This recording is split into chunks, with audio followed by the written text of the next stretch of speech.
Revolução Francesa. A Revolução Francesa foi o extraordinário momento em que o povo começou a acreditar que seria possível refazer quase tudo em sociedade, que não podia somente mudar a política, as instituições, mas a própria natureza humana através da ação política. A Revolução Francesa representa a encruzilhada do mundo moderno, onde tudo começa a encaminhar-se para uma direção diferente. A Revolução viu uma terra feudal virar as costas para a tradição aristocrata e criar um novo e violento caminho para o futuro.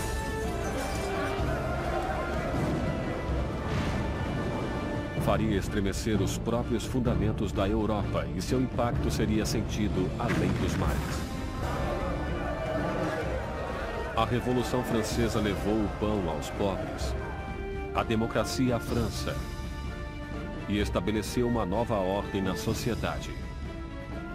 Mas o progresso custaria seu preço. Nos salões de elite de Paris, os aristocratas reuniam-se para discutir autores do Iluminismo e a era burguesa da razão. Voltaire, Rousseau, vozes frescas que pregavam a liberdade, o controle do próprio destino e, acima de tudo, a igualdade. A paixão por essa nova literatura encontra-se principalmente na classe superior, mas como o iluminismo atingia todos os níveis da sociedade, o grito de igualdade começou a ameaçar o modo aristocrático de vida. Para ver o iluminismo em ação, era apenas necessário olhar para o outro lado do Atlântico, onde os americanos lutavam por liberdade da antiga inimiga da França, a Grã-Bretanha. O jovem rei Luís quis vingar-se das derrotas de seu avô e viu a oportunidade na Guerra Americana pela Independência. Luís dedica à causa um total de 2 milhões de liras, o suficiente para alimentar e abrigar 7 milhões de franceses durante um ano. O investimento marcaria o início do colapso financeiro da França. Vocês sabem por que existem tantos necessitados? É porque sua existência de luxo devora em um dia o que alimentaria 1000 homens. O homem por trás desta acusação? Maximilien Robespierre. E nele, o povo logo ganharia uma voz para pedir liberdade e igualdade para a revolução. E o custo de um pãozinho logo era igual ao do salário de um mês. A fome tornava-se ira. Revoltas surgem por toda a França. Com a economia em frangalhos, os bancos obrigam Luís a contratar um ministro das finanças, Jacques Necker, um pensador do iluminismo. Com a nação em uma crise fiscal, Necker insiste que Luís faça uma reunião do corpo representativo tradicional do reino, os Estados Gerais. Era a primeira vez em que os representantes eram convocados em 175 anos. A França estava organizada politicamente em algo chamado de 3 estados. O primeiro estado era o clero, o segundo era a nobreza e o terceiro todos os outros. E segundo os censos contemporâneos, os 2 primeiros estados ocupavam 3% da população e o terceiro estado 97%. Muitos julgaram o fato injusto para com o terceiro estado, que era a maioria da população, ter somente 1/3 dos representantes. Sentiram que seria injustiça a existência de um parlamento com 3 câmaras, onde 2 delas, a nobreza e o clérigo, venceria nos votos o povo. No dia 20 de junho, quando os representantes chegaram para a reunião e encontraram as portas fechadas, suspeitaram de um complô. Passaram para outro local que chamaríamos de quadra de tênis, e que na verdade era uma quadra de handball. Juntaram-se e juraram que não parariam de reunir-se até terem uma nova Constituição. Os representantes declararam uma nova Assembleia Nacional, os verdadeiros representantes do povo da França. Um corpo parlamentar executando a vontade do povo. Mas tirar o poder do rei não seria tão fácil quanto assinar uma simples proclamação. No início de julho, 30 mil tropas reais posicionavam-se em torno de Paris. Para defender-se, o povo formou uma nova Guarda Nacional. Os revolucionários atacam os arsenais de Paris e conseguem furtar 28 mil mosquetes. A única coisa que falta é a pólvora. E o povo sabe onde consegui-la. No centro de Paris existe uma masmorra de pedra. famosa como símbolo do regime feudal, a Bastilha. A prisão abriga toda a pólvora da cidade e é lendária como câmara de tortura e mortes horríveis. Vendo o exército que aproximava-se, o governador da Bastilha, Bernard de Launay, tentou trancar a prisão. Armou uma defesa inútil, mas os saqueadores invadiram a fortaleza e atiraram-se sobre os guardas com facas e lanças. Finalmente, de Launay rende-se, mas a multidão furiosa arrasta-o pelas ruas. Os saqueadores exaltados chutam e esfaqueiam-no até que ele grita: "Matem-me de uma vez." E a multidão obedece. Ele é assassinado e nasce uma tradição revolucionária. Sua cabeça decepada desfila enfiada em uma lança.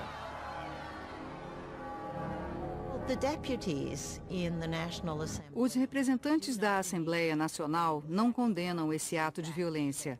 Na verdade, aceitam-no. E foi essa aceitação da violência popular que, pela visão de algumas pessoas, criou um padrão que teria consequências catastróficas para o desenvolvimento da Revolução. Luís XVI pergunta: "É uma revolta?" "Não, senhor, é uma revolução." A queda da Bastilha soltou as rédeas da Revolução. O povo desafiara seu rei e vencera. Não havia mais retorno. Como um símbolo da derrota real, o povo, homens, mulheres e crianças, cavaram com as próprias mãos e derrubaram a Bastilha, tijolo por tijolo. Começavam a desmontar o próprio passado. Com a nova Assembleia Nacional como sua voz, os cidadãos franceses decidiram mudar tudo em seu mundo. Exigiram uma monarquia constitucional, direitos iguais para todos os homens e justiça sob leis razoáveis. A França teria uma democracia, novas leis e uma forma notável e inesquecível de justiça que seria inaugurada no palco revolucionário: a guilhotina. A França agora era uma monarquia constitucional. O rei foi obrigado a dividir o poder com os revolucionários na Assembleia, mas a parte de Luís diminuía dia a dia, enquanto era obrigado a assinar lei após lei diminuindo sua própria autoridade, além de outra do regime feudal, a da Igreja Católica. Luís decidiu que chegara a hora de fugir da nova república e montar uma campanha para reclamar seu reinado. Luís decidiu em 1791 que precisava retomar o controle do país. E sabia que só poderia fazer isso com a ajuda de um exército estrangeiro. Planejavam conquistar sua liberdade. Já passava da meia-noite quando a família real chegou à pequena cidade de Varennes, 160 quilômetros a leste de Paris. Estavam perto da fronteira da Áustria, a salvação estava próxima. Mas seu caminho para a liberdade não foi adiante. A guilhotina silenciou os inimigos internos da Revolução, qualquer um que fosse suspeito de tramar a volta de Luís ao trono. A lâmina da guilhotina foi batizada com o sangue dos guardas remanescentes de Luís. A nova máquina assustadora do Dr. Guillotin está no centro de Paris como um aviso: o castigo para quem desafiasse a lei e a ordem revolucionárias. Batizada há pouco com o sangue dos guardas do rei, logo terminaria com a vida do próprio rei. O nascimento de uma nova república só poderia começar com a morte de um rei. No dia 20 de janeiro de 1793, Luís XVI foi declarado culpado. A sentença foi lida: o rei deve morrer. Espero que minha morte seja para a felicidade de meu povo. Eu vivi para a França e temo que sofrerá com a ira de Deus. Mas os guardas abafaram sua voz com os tambores.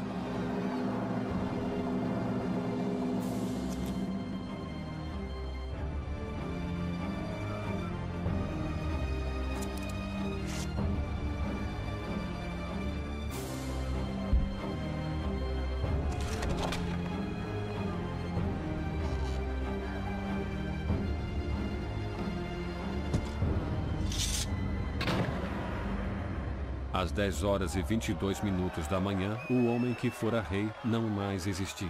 A execução de Luís XVI marcou a vitória dos revolucionários, quando a jovem nação da República Francesa literalmente nascia do sangue. No final de 1792, os radicais jacobinos, acreditando que a jovem revolução corria o perigo de ser sabotada por traidores, incitavam a revolução por meios cada vez mais violentos. Mas os girondinos, representando o povo do campo francês, queriam diminuir a violência por medo de que ela levasse a uma guerra civil. Seu maior opositor, Jean Paul Marat, ataca os girondinos com tiradas cada vez mais furiosas em seu jornal, dando nomes aos que acreditava estar planejando contra a revolução. Marat, que já pedira a execução de 200 pessoas, agora queria 200.000 cabeças.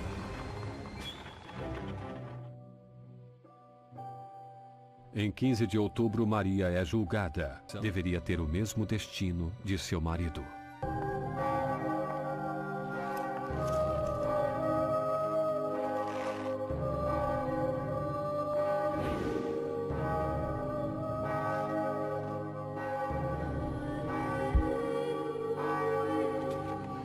São lidos seu nome e acusações contra ela.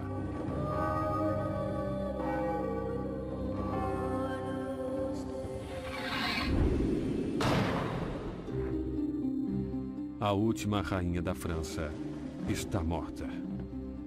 Setembro de 1793. 4 anos passaram-se desde a Revolução e a França estava sendo despedaçada. Havia uma violenta insurreição nas províncias e enormes perdas causadas pela guerra contra a Europa. Em uma derrota famosa, os britânicos tomaram o porto de Toulon. A Europa estava comendo a França por suas fronteiras.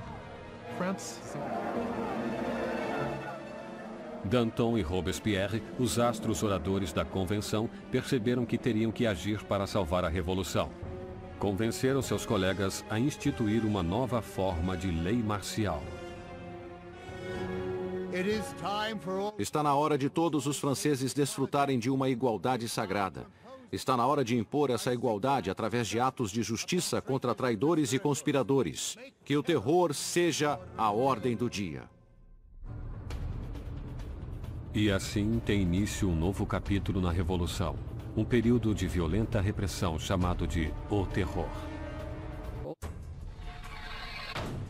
A Convenção instituiu um tribunal revolucionário, expedindo julgamentos e execuções com grande eficiência.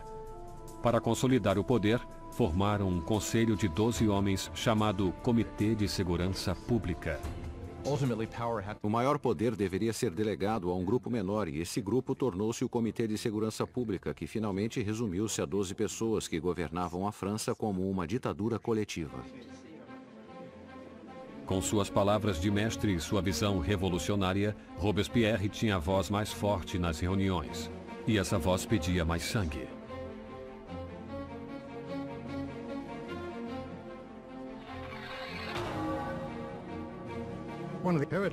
Uma das incongruências da vida política de Robespierre era que inicialmente ele era um oponente apaixonado da pena de morte. E naturalmente isso voltou-se contra ele quando mais tarde tornou-se igualmente ferrenho a favor do terror e da guilhotina. Ele jamais explicou-se claramente, exceto para dizer: os tempos mudaram. Quando a crise da guerra e da rebelião interna está no seu auge, o povo começa a dizer que a raiz de todo o problema eram os padres, a religião. E se quisessem salvar-se dos inimigos da Revolução, deveriam destruir o poder da Igreja Católica. Nem mesmo o calendário cristão foi poupado. Os anos já não eram marcados a partir do nascimento de Cristo, mas de setembro de 1792, a queda da monarquia.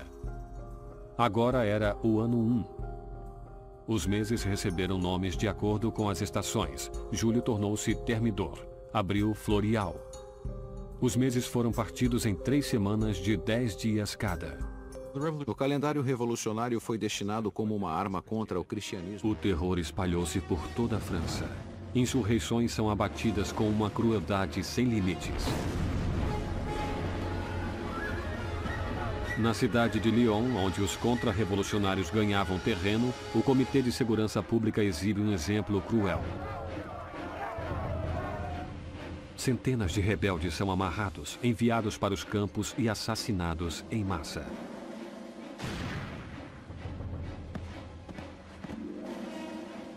Uma região chamada Vendéia, no oeste da França, também tornara-se um ponto de contra-revolução.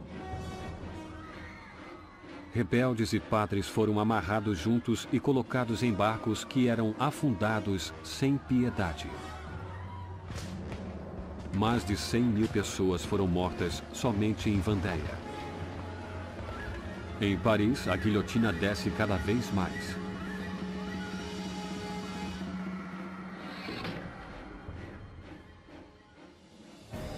Os exércitos franceses finalmente conseguem vitórias nas fronteiras.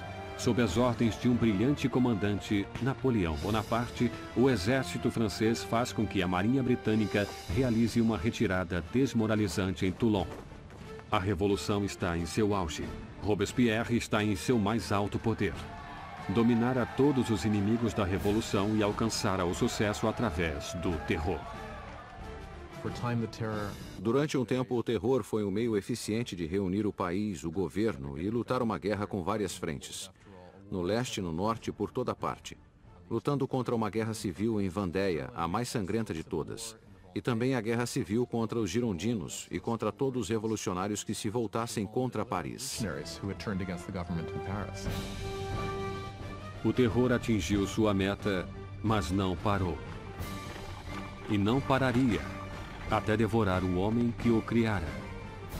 Maximilien Robespierre.